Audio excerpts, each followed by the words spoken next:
Street. Right at the tip of the nose of the mayor of Baguio City, meron pong pasugalan doon. In Dapay, the case of Mayor Magalong is like the pot telling the kettle black. Para pong sinabi po nung palayok, o ikaw kawali, ang itim-itim mo.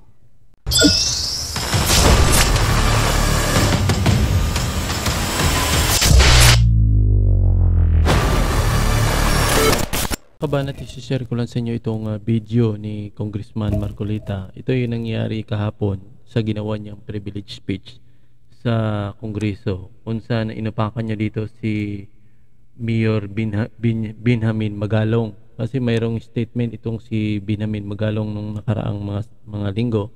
At ngayon ay parang hindi, kumbaga pumantig, no? Pumantig o uminit yung tenga ni Congressman Marcoleta. Ngayon sa kanyang privilege speech ay binalikan niya itong si Mayor Magalong sa mga maanghang salita, at ngayon si Congressman Marcoleta bumulta din sa maanghang salita.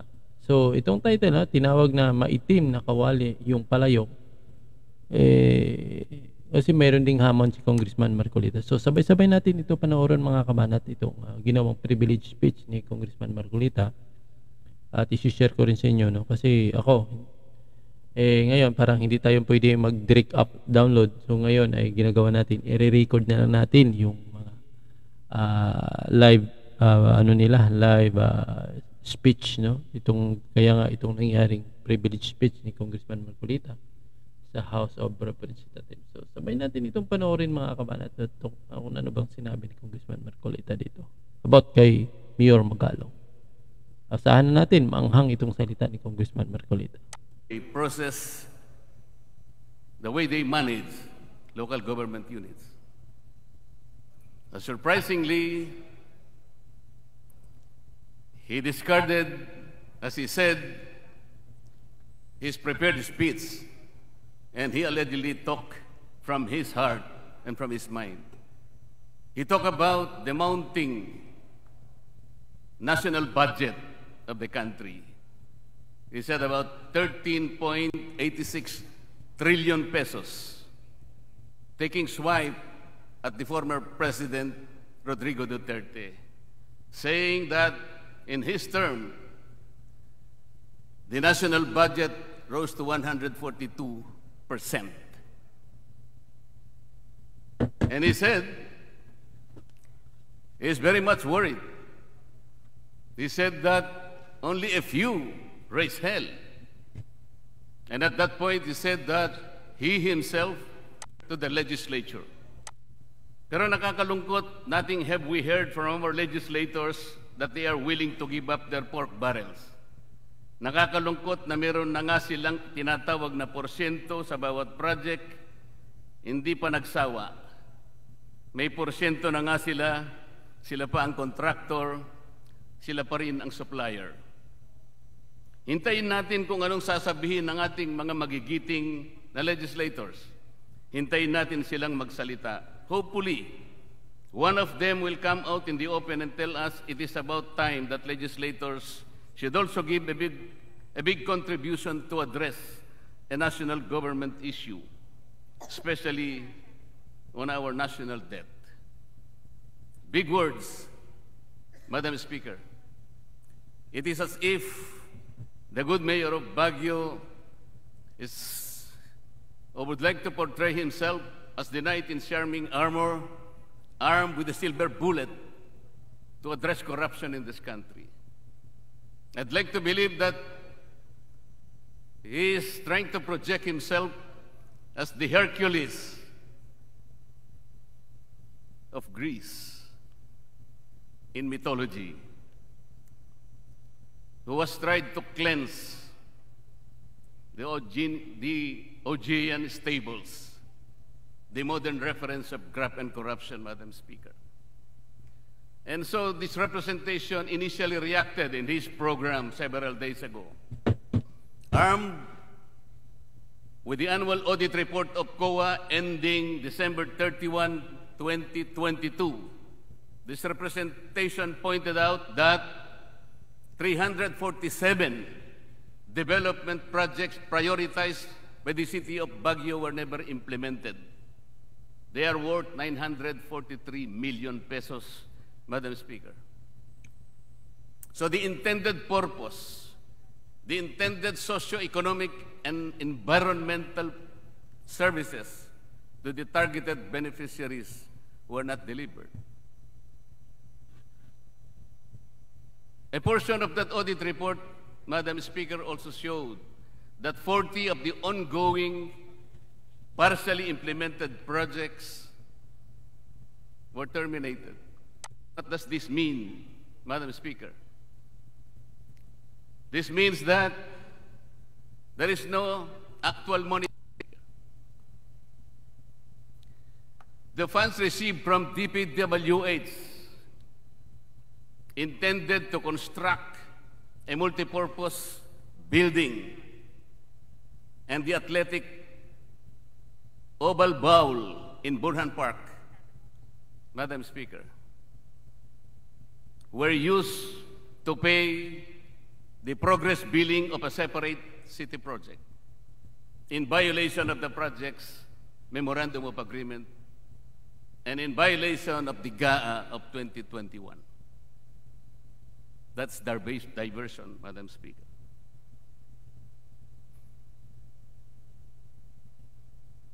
Madam Speaker, the accounts of the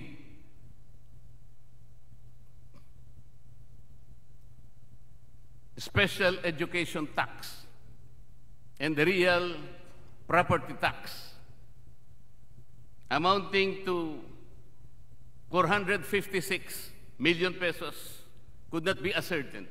Why? Because of the unreconciled difference between the reported balance of the city accounting office and the reported tax due of the city treasury office in the amount of 265 million pesos, or a discrepancy of some 191 million pesos.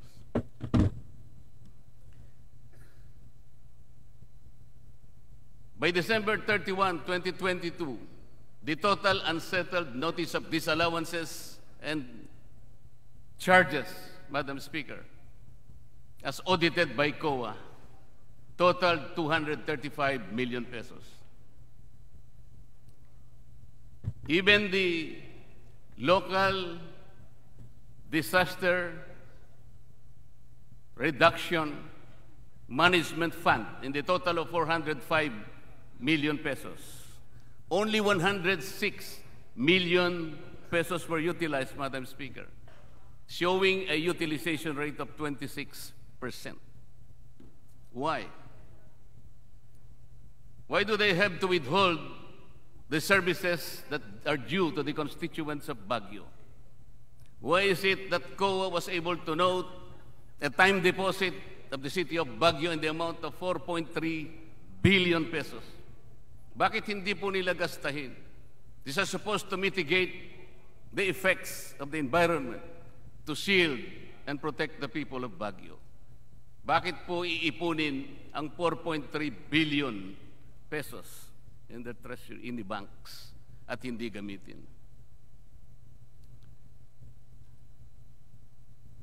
Hinamon ko po siya sa aking program, sabi ko, if you're listening, Mayor Magalong, okay naman po yung contribution ng inyong pension, kung gusto po ninyo. Pero maliit po yun.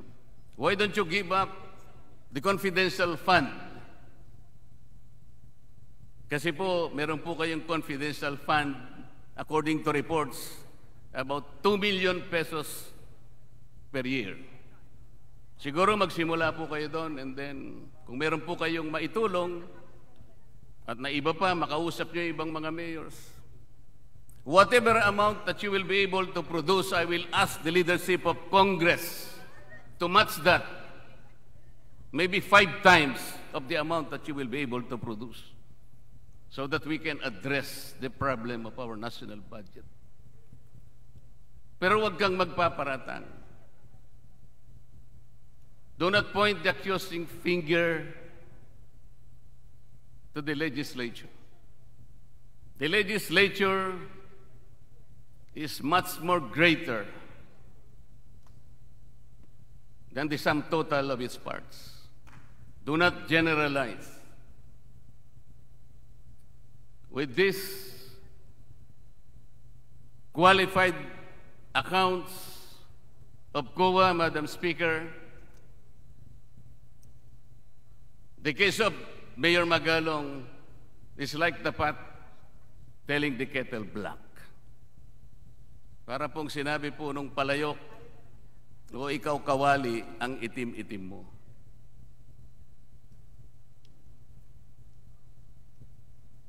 Nasabi ko rin po sa programa ko, Madam Speaker, na maraming illegal gambling dyan sa'yo.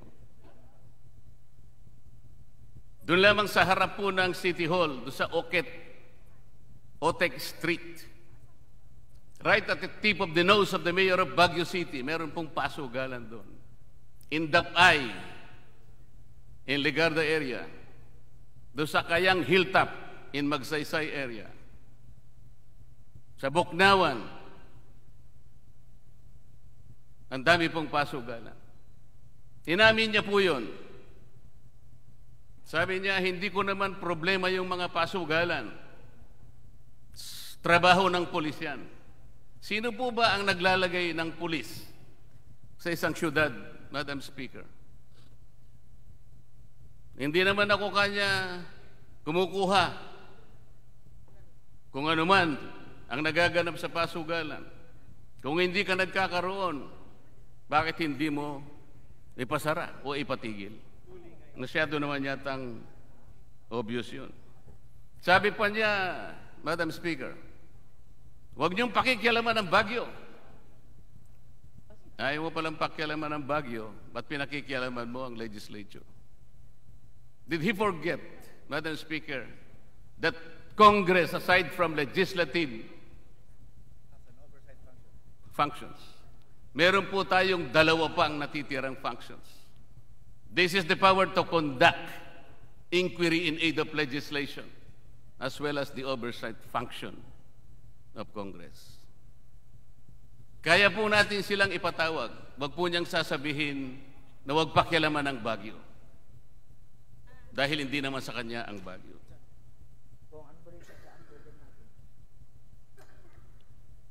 Nung nagpa-interview po siya sa radyo and television, he was asked to name names. But he refused to name names.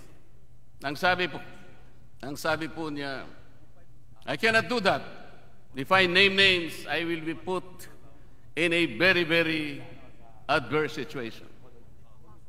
How come that he so appeared like he cares about our country? That he loved the country, that he showed patriotism and heroism. But he cannot face, he's not brave enough to face the consequences of his action. Madam Speaker, there was a challenge posed by the Bible thousands of years ago.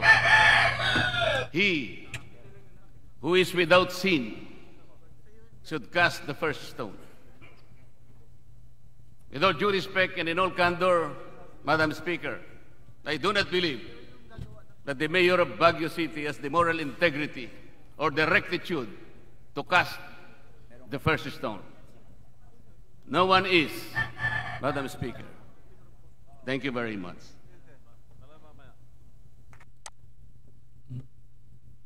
So yan mga kabanat na yung ginawang privilege speech ni Congressman Marcoleta. Ang issue na yan ay patungkol kay Magalong na may nilabas ata na statement na parang ang mga congressman ay nanguthot, no? Parang parang malabas na malaki yung kinikita ng mga congressman. Yun lang, no? Umalma si Congressman Marcoleta dito kasi itong si Mayor Magalong hindi naman idinirect to the point parang ang nangyari ay i-generalize niya. Ibig sabihin, parang pinapalabas ni Mayor Magalong na lahat ng congressman ay ganun ang gawain. Kaya itong si Congressman Marcoleta umalma, no? Umalma dito kay ano kasi parang gustong malaman ni Congressman Marcoleta sino ba yung congressman ang tinutukoy niya. Kasi dapat magpaparatang ka daw ay dapat i-point mo para kung gusto mo talaga masolusyonan yan, yung problema na yan, kung pa talagang pinoproblema niya, dapat i-direct to the point niya para masampulan yung congressman na yan na gumagawa ng kabalastugan talaga. Nga lang, hindi niya naman ipapangalanan ko din, gumagawa lang ng marites, kaya umalma itong si Congressman Marcoleta. Ayan tuloy ay marami ding nahukay na baho itong si Congressman Marcoleta dyan sa Baguio, lalo ng mga pasugalan, mga illegal gambling, no, mga illegal logging, no, mga illegal na mga activity diyan ay nabisto ni Congressman Marcoleta. So yan, no. Iwan ko anong respond ni Congressman anong respond dito ni Mayor Magalong sa hamon ni Congressman Marcoleta. So yan muna ang video natin mga kabalat. See you next video.